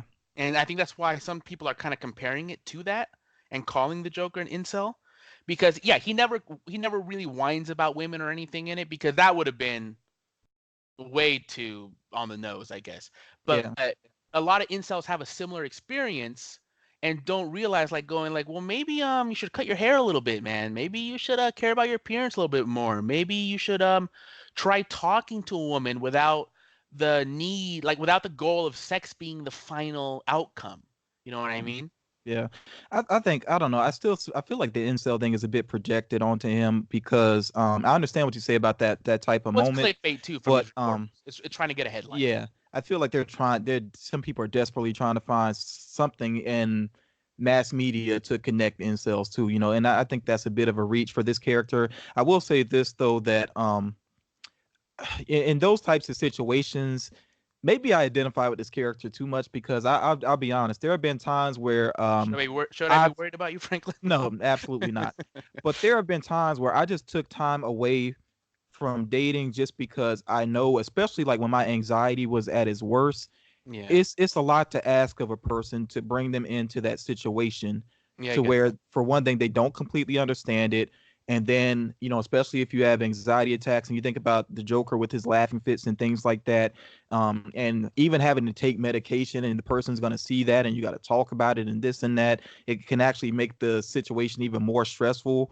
So I understand passing on those opportunities to talk sometimes just because you're not ready for that. No, yeah, I get that too. I get that. And but I mean the Joker, I mean this version of the Joker long term, I could see him getting Harley Quinn.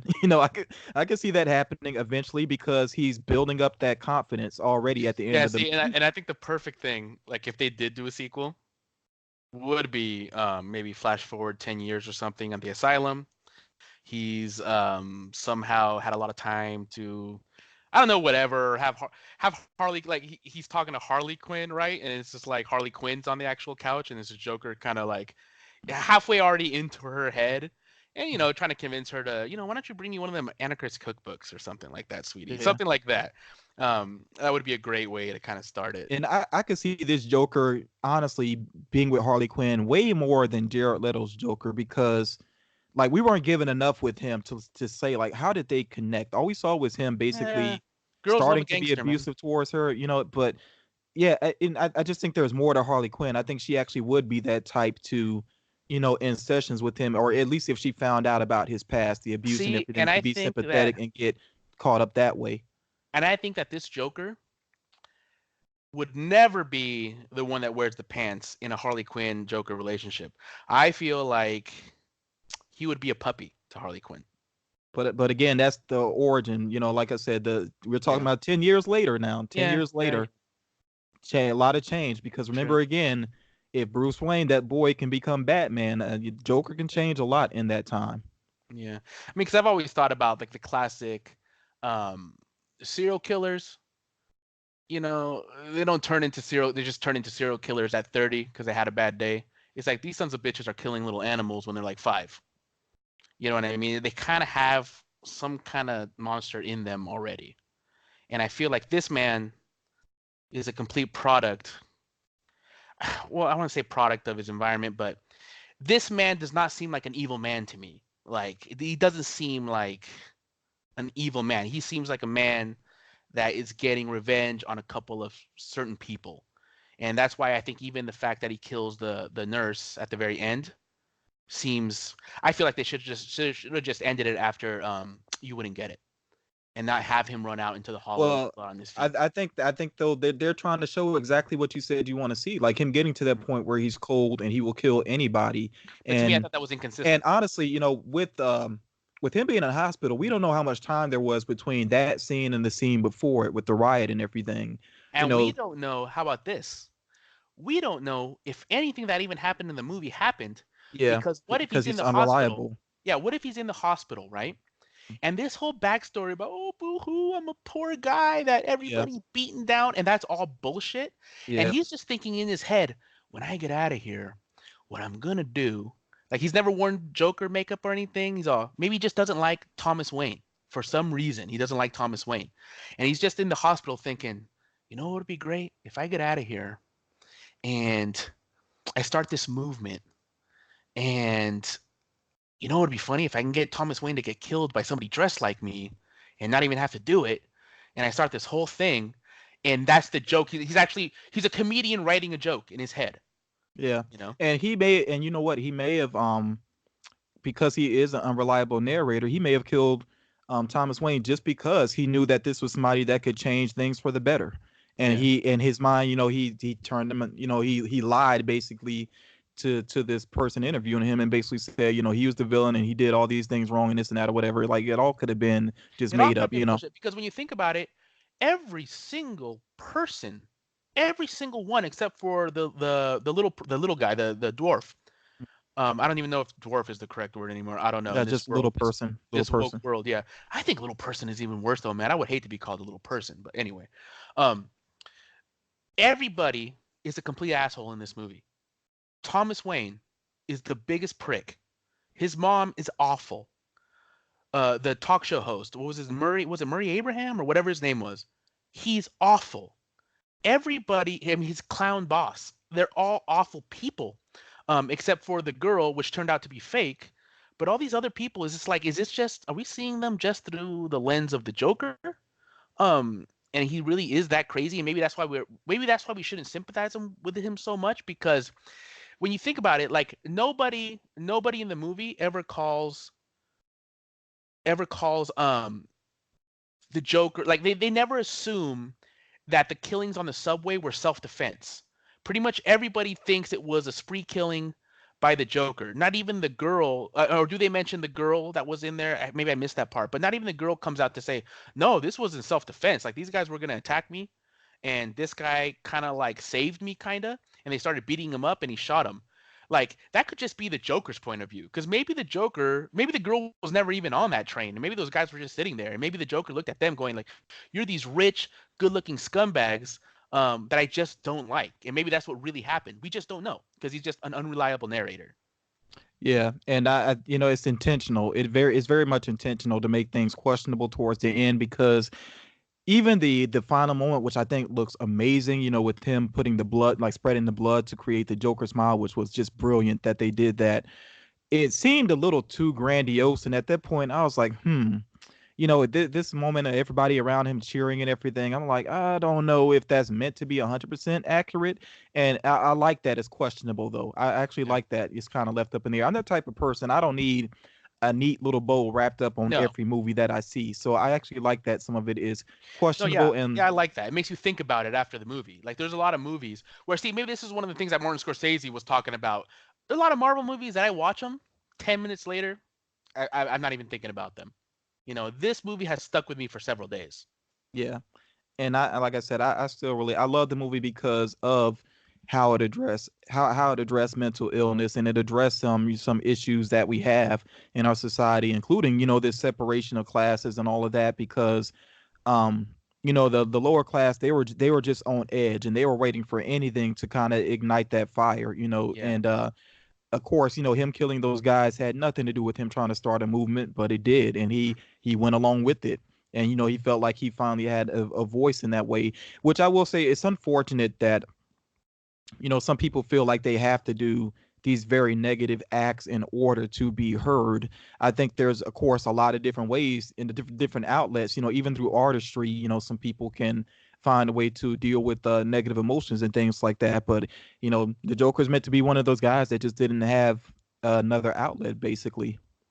Yeah, Although and you know something. there's Okay, no, go ahead, go ahead. Oh, well, I was just gonna say real quick, although there's different versions of the Joker because Jack Nicholson's Joker was actually an art lover. Yeah. That's why he found it so funny to go into that art museum and create chaos or whatever. You know what I thought was really clever? Not to get too political on this, but I thought this was very, very clever. Because what are the two things that we talk about after every mass shooting? There's two things that we always talk about. It is gun control and mental illness. And this movie addresses both of them really, because the Joker obviously is mentally ill, and you're taking somebody that's mentally ill already, and all this stuff happens to them. But then you can also think, like, what if that guy would have never gave him that gun? Because the gun is a catalyst to all his crimes. I mean, he doesn't create laughing gas. He doesn't, try to crash a train. If he didn't have the gun on the subway, those guys would have probably just kicked his ass. That's it. Just beat him up, left him there. If he didn't have that gun, like, I don't see this character having the money or the smarts or anything to get a gun on his own. The guy gave him the gun. If he didn't have the gun, he wouldn't have been able to do that to the talk show host at the end either. I thought that was kind of an interesting thing to think about. Yeah, I think yeah, I get what you're saying there too, and there's a It lot of people addresses both of the honestly, issues. yeah, and there's a lot of people honestly that without a gun they would not act. They just I think there's even, and it's funny to make this comparison, but even amongst like black guys and the whole hip hop community and a lot of talk, a lot of gun talk and this and that or whatever, there are a lot of guys that just they can't fight worth anything, you know. As a matter of fact, there was this whole rap battle in New York, not very recently, where a fight broke out, and I know Joe Budden on his podcast was talking about it, how these guys can't fight. He's like, they look terrible, you know. Yeah. And I'm like, it's true. There are a lot of people that they play tough, but without a gun, they probably would not act at all. So it's something that we definitely do need to take a look at, you know, in this society. But a lot of people, they no, don't take my guns, you know. It's Yeah. a lot of that goes on immediately. It's this back and forth, and then nothing changes. That happens Yeah. over And and over. maybe it would have been interesting to see how they could have made that scene a little different. Like if the Joker would have stabbed the talk show host to death instead of shooting him. Yeah, Might have but been I think different. and what's funny too is, I mean, I think we both saw that coming. I know I did. Like, from honestly, from the very first time I saw that Robert De Niro's going to be in the movie playing a late night show host, I was like, oh, he's getting killed on stage. He's getting killed Yeah. during the show. Like, I knew that right away. If you know the Joker, you know that, because I think that Yeah. also is kind of inspired by The Dark Knight Returns Yeah, as they did well. that in Dark Knight Returns pretty Yeah, much, except for so what he laughing gassed the audience instead. yeah, so because of that, I mean, you know that was going to happen. And they even so even if you go back to Dark Knight Returns, you know how when the Joker first comes out in the movie and he kisses that doctor, the lady doctor? That's Yeah. actually in the Dark Knight Returns too, except for the talk show host I think is David Letterman and the doctor is Dr. Ruth. Yeah, Yeah. and the woman in the movie was definitely like inspired by Yeah. Dr. Ruth, I thought you that was know. a nice little Easter egg in there. Yeah, that was pretty cool. So, but yeah, with the whole thing, the way he killed the guy in his apartment with the scissors, though, that shows that he's willing to take it to another level. He's not Yeah. just about guns, and he was so casual about it, you know, the way. Which was another funny one. So, see, that's another thing. It's like, okay, did that big guy? Because there was a couple times where the Joker alludes to going, oh yeah, you didn't know why I get fired, because basically the boss tells him that no, this guy told me that you try to get a gun from him, right? It's something like that, right? Yeah. But the guy gave him the gun, so it's like it's kind of left up in the air. Okay, did the guy give him the gun, or did the Joker steal the guy's gun, Well, or what? I think he gave it to him because, remember, the reason the guy came to the apartment, he didn't care about what was going on with Arthur Fleck. He didn't care. The only reason he was there is because the cops had come around and he was trying to find Yeah, out what was yeah. going on. And I think he was He hoping was that scared maybe he because oh could, shit, he used my gun. yeah, he I think he was hoping that Arthur would, you know, slip up and say something about what he did so he could take it back to the cops and Hmm. clear himself, you know. Yeah. And Yeah, because they might even trace the good, like the bullets back to him, maybe, or I don't know. Well, I guess he wouldn't be on the loose if they had. yeah, but man, I love that scene so much, especially That was like a him great scene. with the just the white makeup on. He looked so creepy, and then Yeah. once the blood was splattered, the blood on him as well, and I yeah, know. the As little soon as person he trying to opened get his the mouth, chain, like, it was just so good. that That was, was such an amazing scene. dude. I think as soon as he opened, like if I went to my friend's house and I opened the door and he had, he had the hair dyed green and the face like that. As I was talking about, my mom's dead. I'd be like, all Yeah. right, dude. Well, nice talk. I'll see you Well, later. the difference is they're clowns though, so they're used to it. They're used to Yeah, seeing the yes. makeup. But and the Oh even man. the hair they probably didn't think about. That's the one thing I'm glad they didn't try to explain why the green hair, because I mean he's just a clown, Yeah, so it's unnecessary. yeah, it's not necessary at all. And he actually did. He had on a green wig before, so Mm. he did it with his natural hair. So it's not like they had to, so try so hard to explain that. So I'm glad they didn't like nitpick every little thing about the Joker. It wasn't like the with Solo, where Solo I felt like they tried to over explain some things Yeah, that was stupid. about his past. Yeah, One of the worst movies. so Oh, yeah, you know what I didn't like? So well, I liked almost all the music choices, everything, pretty much all of them. yeah, What I didn't like was when he finally has his transformation as a Joker, and where a piece of classical music would have been better, or even that same song that they were, that Smile song, that's whatever I forget, it's like Smile and the world will smile at you, whatever that song yeah, was that they were using. yeah. They did use Instead, they that earlier used, in the movie. Yeah, but I think they should have used it either again right there when he finally transforms and he's dancing down the steps, right, and he's in the full Joker makeup yeah. and suit. They used Gary Glitter's, I I think, didn't Rock like. and Roll Yeah, Clock too. I was just like, I didn't are like you that either. kidding me? Like, it's completely tonally off. Yeah, Like, maybe that's how he's feeling on the inside. But it's that song is too overused for one. It yeah. just makes me think of basketball. And Gary Glitter is a convicted pedophile for one.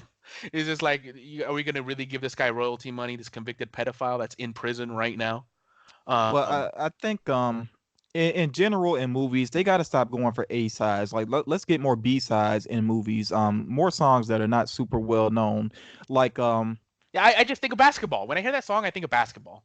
and also I mean there are some movies that do that, and I really appreciate when they do that. Like X-Men Days of Future Past, the Quicksilver scene, that song that they used there, Oh yeah, that was awesome. about time. That I Yeah, love that song now. I downloaded that song and I would play it for a while, and I still listen to it every once in a while. And it's was that like Cat? It's Cat Stevens, right?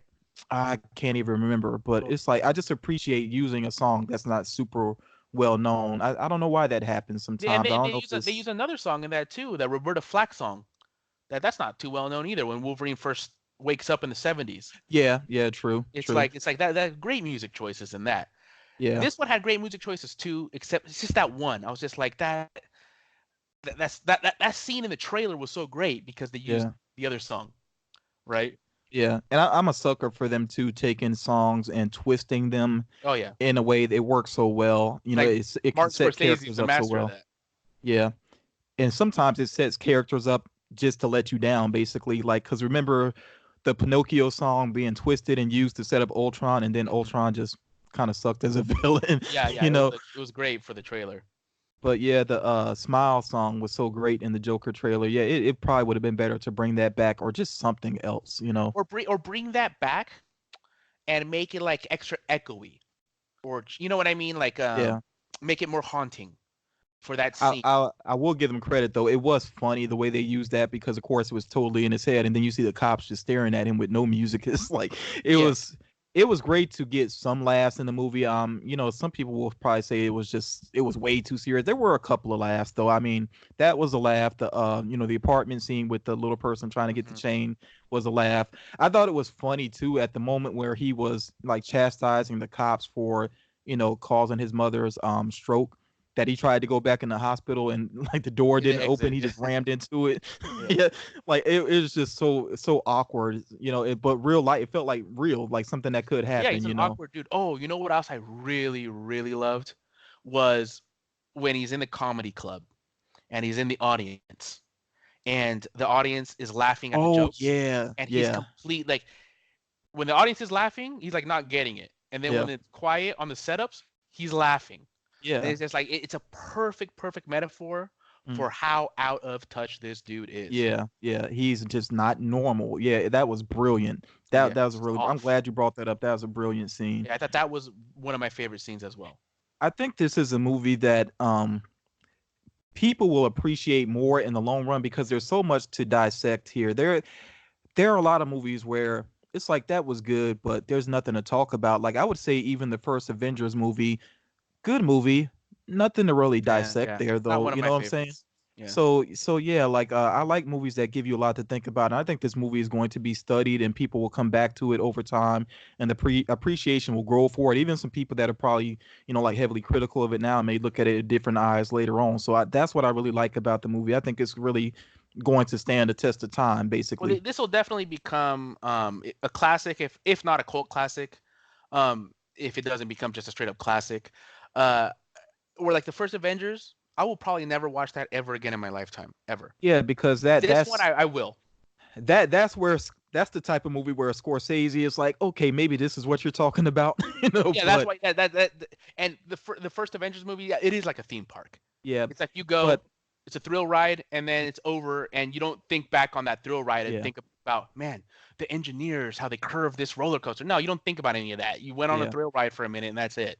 Yeah, the problem with his statement though was that it was a blanket statement to all Yeah, of the movies, which is not fair. yeah, Obviously, it's not he pompous. could have put a qualifier in there or something, but yeah, and I hate that I sometimes put so much stake in the Oscars because I know the Oscars can be just nonsense a lot of times. But It's very man, political, if Joaquin Phoenix doesn't get this one, I'll be kind of annoyed and he might not, man. He might not because he's a little, because it is controversial. because You know what I mean? And he's not a I mean, it's odd to say this about an actor, but he's not a Hollywood guy. He's not that guy that plays I've heard he he's a little bit. plays He into can the be difficult politics to and all work of with that. too.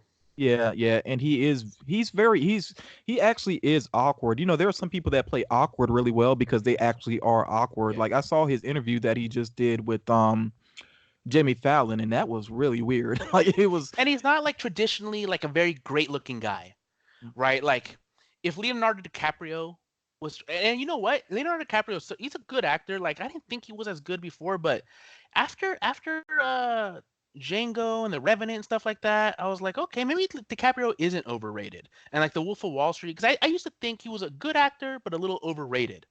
But after some of his newer movies, I'm like, and then Once yeah. Upon a Time in Hollywood, I was like, you know what, dude? Once Upon a Time in Hollywood, I think DiCaprio was better than Brad Pitt, and everyone's talking about Brad Pitt, but I think DiCaprio was better. But Well, you get a guy like yeah. DiCaprio to play this version of the Joker, he could pull it off acting wise, but he's too good looking too. Yeah, he was rumored to be part of it at one time, and I think the look just didn't work because like Yeah, he's too good looking. some people did their mock-ups of what he might look like, and I was like, wow, that does not look right. Acting wise, though, he could do it. Acting wise, he could do it. Like he Yeah, has yeah, that manic ferocity in him, or ferocity in him that he could do it. But this maybe a Joker more like the Heath Ledger Joker DiCaprio could do, maybe more in that vein. mm, But from where this Joker's coming from, I don't think DiCaprio is right, and I think Joaquin Phoenix is right because Joaquin Phoenix's face looks like it's been through a lot, yeah, right? And the yeah, Joker in this is only supposed to be like 31 years old, and he looks yeah. 50. And I Which think I they will purposely say, did that that to did make him make look older, like to make him look like he's been through a lot. the Thomas Wayne thing a little bit awkward. I was like, you call him dad? Why? Yeah, it's like was he 10 You when he had you? you see them side by side. That and I wouldn't change the casting though. That's what's bad about it. Like because Joaquin Phoenix is amazing, and I thought the actor that played Thomas Wayne did an amazing job. But maybe Yeah. they could have aged him up more.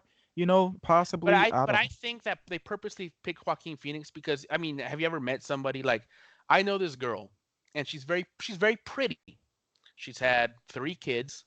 Honestly, dude, I thought when I first met her, because people always think I look younger than I am. People are surprised when I tell them like when I'm 37. Even some of my subscribers are like, dude, but you sound like you're way younger than 37. And I'm like, I don't know if that's a compliment or not, but a lot of people usually think I'm younger than I am. And she tried to guess my age, and I was like, no, you're a little off. I'm 37. And she goes, how old do you think I am? And I'm like, I don't know, like 34, 35. And she got all pissed. She's like, I'm 26. I was like, oh crap. She looked like she was 35. She was 26. But then I learned more about her. She's like, she's had a bunch of kids. She's had bad relationships. She's been a waitress since she was like 18. So I'm like, yeah, no one. I mean, you look good, not for 26. You look good for 34. You know what I mean? Yeah. And I think they purposely kind of did that with Joaquin Phoenix in making him look so much older than this because of the severe trauma that he was put through as a kid Yeah. It and ages you. all his Yeah. life and all his life dealing with obviously an insane mother, and this is Mm. who he lives with, and it ages you. Yeah, like you say, it's like how when presidents, go into the presidency, with a beautiful head of black hair, and then they come out with white hair. Yeah. I this might sound messed up, but I gotta say it. When he found out everything about his mother and then he casually smothered her, this is another moment where I think people don't want to admit that they were probably cheering for him inside at that moment. Oh yeah, I wasn't cheering for him, but I was like, hey, I get it, brother. Yeah, yeah, Yeah, exactly. And that's another moment where people I think that's why the movie is so divisive and makes people uncomfortable is because these dark things they kind of see it, but and I'm not gonna justify any of that. I'll say this movie though, I don't think anything's gonna come out of it. I don't think people have reaction to it. I think it's gonna stick to some people longer than other people as far as their immediate emotional impact to it. I think it'll depend on personal experience, but in the long run, it's a movie. yeah, It's a it's a movie. movie. I think it's like I said earlier. This Joker is a lot tamer than most every other iteration of the Joker that I've seen. Um, it's very tame. I think that the violence affected people because it seemed realistic. It's like self-defense violence. Yeah. It's matricide, which is horrible, like killing your own mother. Like that is, whoa. That's pretty rough. I think but was it graphically violence when he killed his own mom? No, it wasn't graphically violent. And so he shot some guy in the face. We've seen that plenty of times. Um, Yeah, the and most brutal yeah, part definitely was the scissor the stabbing in scissors the apartment. was brutal, but it was quick. And it's still compared to a lot of other violence. Like I think the Rambo movies have been way more violent Oh than yeah, you got than people that, blown up. Like I think Rambo 3. There was this one part where there's a henchman. He wraps like a wire around his neck or something, drops him through a hole. So the guy hangs, breaks his neck, and then his body blows up from the grenade that Rambo put on him. You know what I mean? Yeah. It's just Yeah, and insane cartoonish violence. yeah, Rambo 4, he ripped somebody's throat out with his bare hands. Yeah, it's And ridiculous. even comedy sometimes like Pineapple Express is oddly violent towards It the is. end. And, Like you and, see a and those foot and those get are blown punchlines. off like graphically realistically. It's like what in the world? Like where did that come from? And they're using the violence as a punchline in that movie. Yeah. So No, I'm even like the original Taxi Driver, talking about getting shot in the face. The original Taxi Driver, you see somebody get shot in the face like multiple times with yeah, and you practical see that effects. guy's fingers get blown off, his hand, Yeah, like half his hand blown off. yeah, Like, it's very, very bloody. yeah, so the violence in this it could have been worse, but I think it's such intensity built up to it that it feels more than some people, it feels like there was more there than actually is there, Even The Dark Knight, like when I first saw it, I was like, wow, this is PG-13 because it just felt so intense. But then Oh you look yeah, back The at it Dark and it's Knight like is there's very hard PG-13. yeah, yeah, but it's really off of the intensity because there's not anything too graphic in it. I mean, the most graphic thing is the pencil trick basically, but you don't even get a good look at that though, the result of it. Oh, that's one of my favorite scenes. I'm like, dude, that is so like Joker just killed the guy as a punchline. That And is I the yeah. Joker, man. And that ta-da, like he Yeah. delivered that so well. No, and he is a genius with the grenades. I mean, it still looks all goofy, clownish, but it's actually very, very smart. It's like, dude, I'll blow us all up right now, dude. Like that's the Joker in that. Actually, there's great videos and stuff on it on all the gambling and poker metaphors with that Joker. Like the reason that Joker is so tough is that he's willing to gamble more than you are, and he will bluff, and he is just willing to put everything on the line, everything, Yeah. and that's what makes him so terrifying. Yeah, and like I said, I do think the Joaquin Phoenix Joker is a different version. I still feel like in terms of just confidence that this Joker could grow into that Joker, but not necessarily in terms of planning. No, That's where they differ. Where I think this Joker, like I said, is more dangerous because of what he can incite in other people. yeah, He is that type that will basically start a forest fire and just walk away laughing. He's that type of guy. yeah.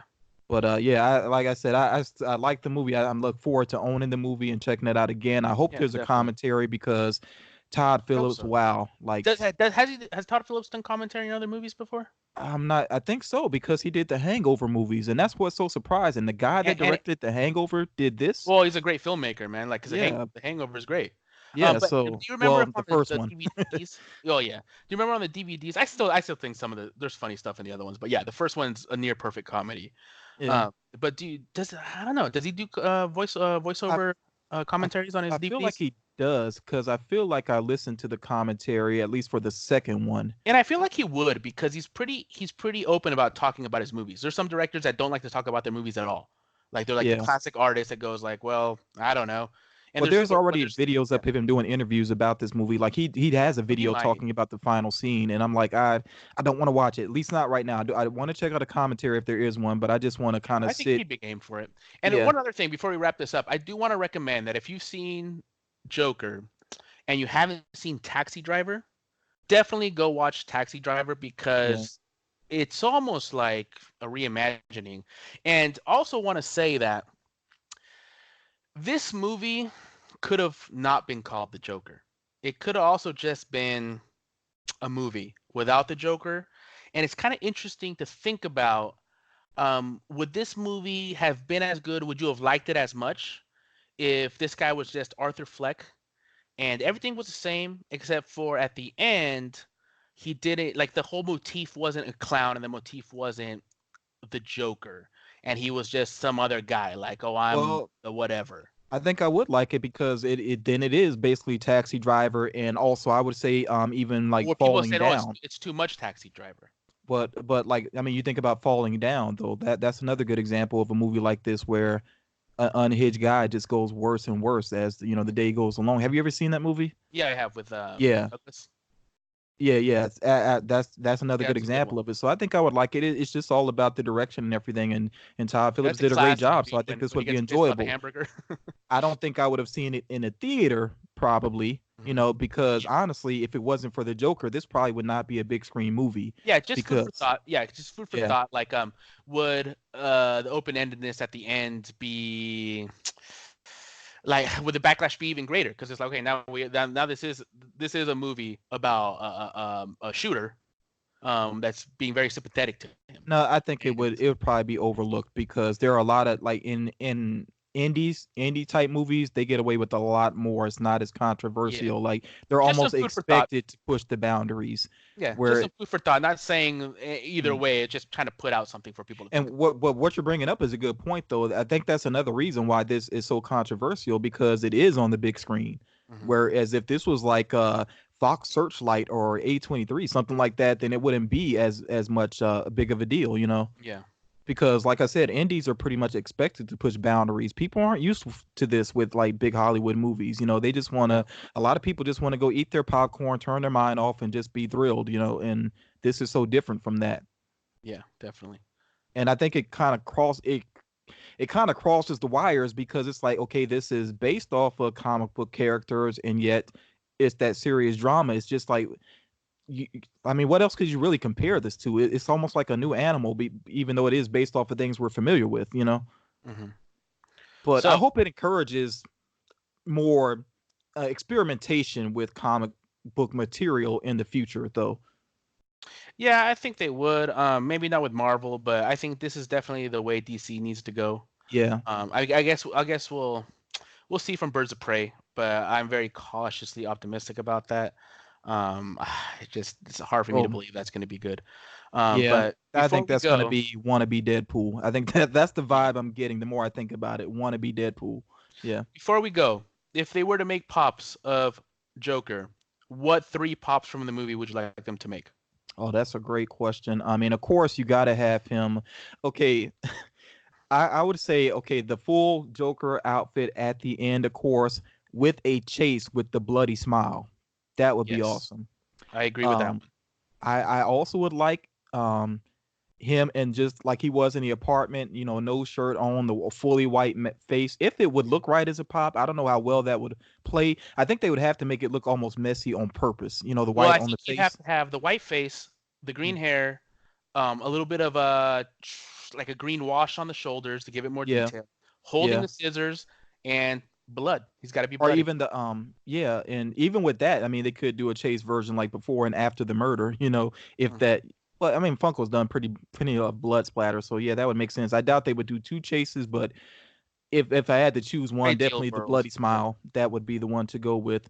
And then I think him from earlier in the movie when he was just a regular clown out on the street, I think would be cool to see as well. Yeah, I think we agree. That's what I would want. I want the sign twirling costume, Yeah, basically, his actual character, whatever his character's name is.